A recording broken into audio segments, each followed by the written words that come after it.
खुलुमबाय गोजोन फुंबिलिनि गासैबो बडलेण्ड बुब्लिनि अनसायगिरिफोरखौ बरायग्रोबाय। दिनै 4 अक्ट'बर बुधबारनि फान्जामुथिखौ फरायथिनो लादों आं गेवलां हाज'वारिया। फान्जामुथिनि गिबियाव दं मेष राशि।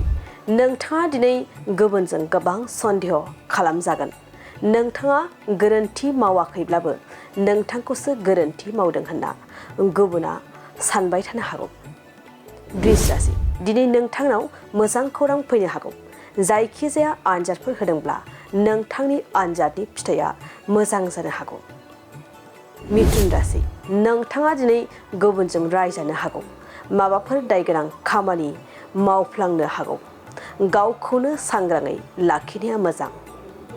कर्कट राशि। दिनै नोंथाङा माबा मोनसे मोननो हागौ। मोजां खामानि मावोब्ला सोरनिफ्रायबा माबा मोनसे मोनफुंगोन। सिंह राशि। नोंथांनि साना दिनै जोबोरैनो मोजां। बेफार फालांगिफोराव मुलाम्फा जानो हागोन। कन्या राशि। नोंथांनि जोबोरै दुखुगोनां सान। नोंथांखौ दिनै गुबुनफ्रा सैया खालामगोन। नोंथांनि जायखिजाया खामानिखौ गुबुना मुगैगोन। तुला राशि। दिनैनि साना मोजां जानाय नङा। नोंथांनि आंगो लोगोआनो नोंथांनि सुथुर जागोन। बबेबा गोजाम दायफोरखौ लानानै नांलायनाय जागोन। वृश्चिक राशि। नोंथाङा दिनै मुलाम्फा जानो हागौ। बेफार फालांगि बायदिफोराव नोंथाङा दिनै गोबां मुलाम्फा जानो हागौ। धनु राशि। नोंथांखौ दिनै खायसे सुबुंफ्रा नायनो बागोन।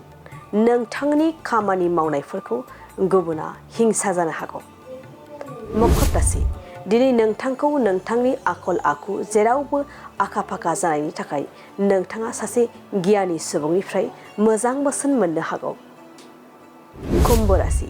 नोंथाङा दिनै मोजां बिबान मोननो हागौ। दिनै नोंथाङा समाजारि सिबिनायनि गेदेर बिबान मोननो हागौ।